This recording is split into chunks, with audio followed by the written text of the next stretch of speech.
Good morning, students. Today we will read the chapter The Thief's Story. It is a story written by legendary writer Ruskin bond. ये कहानी अंग्रेजी के एक महान कथाकार Ruskin bond ने लिखी है. It contains only 2 characters. इसमें सिर्फ 2 ही कैरेक्टर्स हैं, एक अनिल और एक लड़का जो अनिल से दोस्ती करता है उसको लूटने के उद्देश्य से.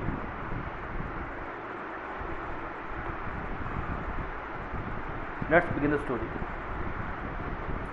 I was still a thief when I met Anil, and though only 15, I was an experienced and fairly successful hand. मैं जब अनिल से मिला तब भी मैं चोर था. मेरी उम्र महज 15 वर्ष थी, लेकिन मुझे इस चोरी के पेशे में काफ़ी अनुभव था और मैं एक मंझा हुआ चोर था.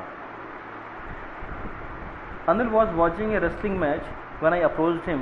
He was about 25, a tall, lean fellow, and he looked easygoing, kind and simple enough for my purpose.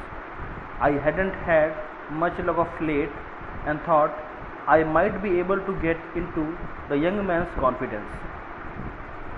जब मैंने अनिल को पहली बार देखा तो वो एक कुश्ती का मैच देख रहा था. वो तकरीबन 25 साल का, एक दुबला पतला, एक सरल स्वभाव का दयालु व्यक्ति लग रहा था. और मेरे अनुभव के हिसाब से ऐसे व्यक्ति ठगने या लूटने के लिए बड़े ही उपयुक्त होते हैं. मुझे पता था कि अभी ये जो कहानी है ये चोर खुद नरेट कर रहा है. कहता है कि पिछले दिनों मेरा कुछ भाग्य ने साथ नहीं दिया, तो मुझे कोई सफलता नहीं मिली चोरी करने में या एक बड़ा धन, बड़ा पैसा अर्न करने में. इसलिए मुझे लगा कि ये जो व्यक्ति दिख रहा है अनिल, इसको मुझे I can easily trick him, इसको मैं आसानी से ठग लूँगा, इसको कि सरल स्वभाव का लग रहा है. तो उसने उससे मेलजोल बढ़ाया. इसने स्टार्ट किया. चोर कहता है, you look A bit of wrestler your self, I said. मैंने कहा, मैंने मीन्स चोर ने, आप भी एक पहलवान की तरह लगते हैं. A little flattery helps in making friends.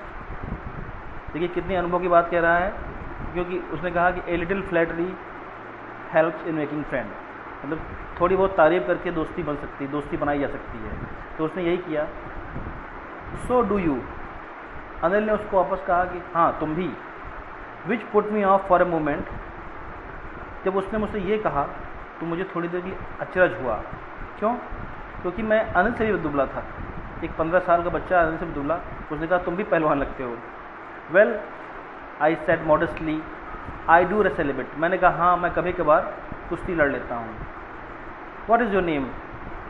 Anil ने पूछा तुम्हारा नाम क्या है. इसने कहा हरी सिंह. आई लाइड. मैंने झूठ बोला. I took a new name every month that kept me ahead of the police and my former employers. मैं हर महीने अपना नाम बदल लेता हूँ, इससे मेरी पहचान छिपी रहती है पुलिस से और मेरे पुराने लोग जो मुझे जानते हैं, जिनको मैंने ठगा है, फॉर्मर एम्प्लॉयर्स, जिन्होंने मुझे पहले काम दिया हुआ था, जिनको मैंने ठग लिया बाद में. After this introduction Anil talked about a well-oiled wrestler who were grunting, lifting and throwing each other about. उस परिचय के बाद दोनों ने कुश्ती के बारे में बात की. वहाँ पर एक पहलवान था, अच्छा कसे हुए शरीर का, शरीर में उसके ऑयलिंग हो रही थी, तेल लगा हुआ था और वो लोग उठा रहे थे, पटक रहे थे एक दूसरे को. I did not have much to say. मुझे कुश्ती के बारे में कुछ नहीं जानकारी थी, इसलिए मैंने बहुत कुछ नहीं कहा. Anil walked away. मैच ख़त्म हुआ, अनिल जाने लगा. I followed casually. मैंने उसके पीछे चलना स्टार्ट किया, लेकिन ऐसे नहीं किया जैसे उसको लगे मैं उसका पीछा कर रहा हूँ. कैजुअली स्टार्ट किया, जैसे मेरा भी उसी तरफ रास्ता है. हेलो अगेन ही ज़रूर. उसने जब देखा उसने कहा अरे hello again. I gave him my most appealing smile. मैंने उसको अपनी बहुत ही प्यारी सी मुस्कान दी. बड़ी ही अपीलिंग मुस्कान, बड़ी ही मासूम सी मुस्कान से कहा, I want to work for you, मैं आपके लिए कुछ काम करना चाहता हूँ। अनिल ने कहा, but I can't pay you, लेकिन मैं तो तुमको कुछ पे नहीं कर पाऊँगा। I thought that over for a minute, perhaps I had misjudged my man, I asked, can you feed me. मुझे एक क्षण को लगा कि मैंने इस बार विक्टिम को, आसामी को आंकने में गलती कर दी है। ये व्यक्ति जितना मालदार दिखता है उतना शायद नहीं है। लेकिन फिर भी मैंने कह दिया कि अच्छा, कैन यू फीड मी, क्या आप मुझे खाना खिला सकते हैं। अनिल ने कहा, कैन यू कुक, क्या तुम खाना बना लेते हो।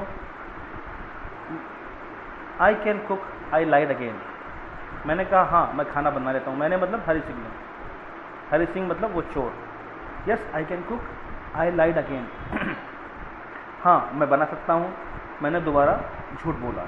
If you can cook then maybe I can feed you, अगर तुम खाना बना सकते हो तब शायद मैं तुम्हें भोजन करा पाऊँ। He took me to his room over the Jamuna sweet shop and told me I could sleep on the balcony. फिर उसके बाद वो मुझे अपने कमरे पर ले गया जो जमुना स्वीट शॉप के ऊपर था। उसने मुझसे कहा कि तुम बालकनी में सो सकते हो। But the meal I cook that night must have been terrible because Anil gave it to a stray dog and told me to be off. लेकिन उस रात जो मैंने खाना बनाया वो वास्तव में बहुत बुरा रहा होगा, क्योंकि वो अनिल ने वो खाना एक आवारा कुत्ते को दे दिया और मुझसे कहा कि अब तुम रहने देना, बस करना।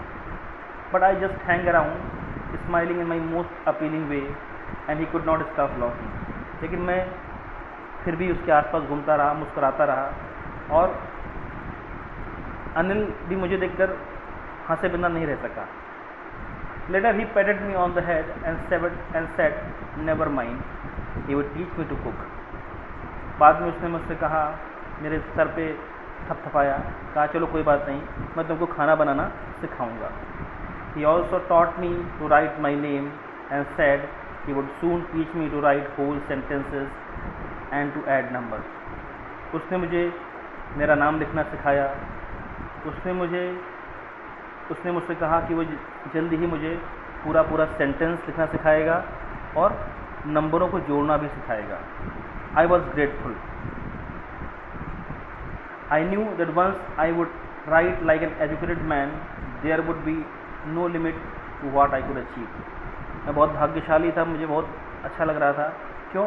क्योंकि मैं जानता था कि जब मैं लिखना पढ़ना सीख जाऊंगा तो मेरे लिए, मैं एक पढ़ा लिखा व्यक्ति हो जाऊंगा, तो मेरे लिए जो चीज़ें मैं अभी अचीव नहीं कर पाता हूँ उनको भी अचीव कर सकता हूँ। एक अनपढ़ चोर से एक पढ़ा लिखा चोर ज़्यादा डेंजरस होता है। It was quite pleasant working for Anil. Anil के लिए काम करना बहुत आनंदकारी था। I made the tea in the morning and then would take my time buying the day supplies. मैं सुबह चाय बनाता, उसके बाद दिन के खाने के लिए सप्लाईज देने चला जाता, सब्जियां वगैरह, usually making a profit of about ₹1 a day, और उसमें अक्सर मैं तकरीबन ₹1 का प्रॉफिट कमा लेता। I think he knew I made a little money this way but he did not seem to mind. मुझे पता था कि अनिल को इस बारे में जानकारी है कि मैं उसके दिए हुए पैसों से पैसा बना रहा हूँ। मतलब सब कुछ लेने गया तो चीज़ कम की है, अनिल को ज़्यादा बता दिया। इस तरह कर करके 10-5 पैसे जोड़ करके वो अपना ₹1 बना लेता था। अनिल को पता था कि ये मुझसे इस तरह करता है, लेकिन उसने कुछ कहा नहीं। Anil made money by fits and starts. Anil का जो पैसा कमाने का जो ज़रिया था वो नियमित नहीं था, मतलब उसकी कोई बंधी हुई इनकम नहीं थी कि हर महीने उसको इतनी इनकम मिलेगी। He would borrow 1 week, lend next week. He kept worrying about his next check, but as soon as it arrived, he would go out and celebrate. It seems he wrote for a magazine a queer way to make a living.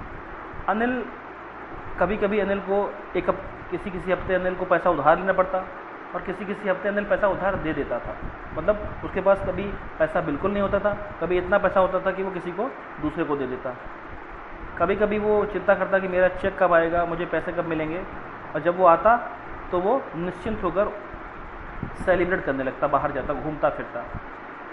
वो एक magazine के लिए लिखता था, और एक चोर कह रहा है queer way to make a living. और मेरे हिसाब से ये एक जीविका चलाने का एक या धन कमाने का एक बड़ा ही विचित्र तरीका था।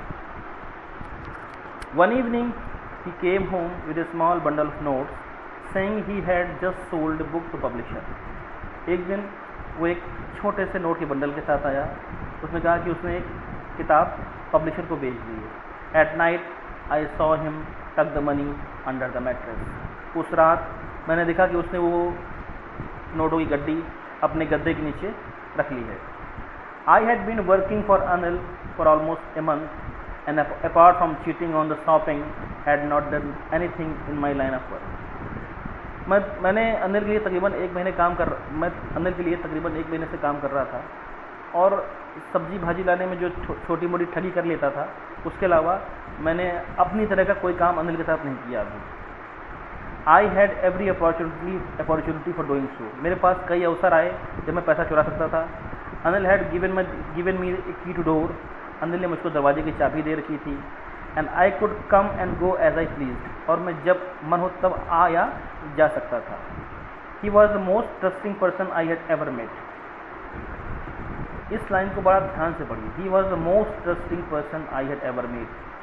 मैंने अब तक जितने लोगों को ठगा, जितने लोगों को जाना, जितने लोगों के लिए काम किया, उनमें जितना विश्वास अनिल ने मुझ पर किया था उतना किसी और ने नहीं किया। And that is why it was so difficult to rob him. इसीलिए उसको लूटना, उसको रॉब करना बहुत मुश्किल था। इट इज़ इस पूरी कहानी की जो सबसे इम्पॉर्टेंट पैराग्राफ है, सबसे इम्पॉर्टेंट लाइन्स हैं, वो ये हैं। इस कहानी का जो आत्मा है वो ये है। And that is why it was so difficult to rob him. इसीलिए उसको लूटना मुश्किल था। क्यों? Because he trust me completely. It is easy to rob a greedy man because he can afford to be robbed. एक लालची आदमी को लूटना आसान होता है। क्यों? क्योंकि वो उस लूटे जाने को अफोर्ड कर सकता है।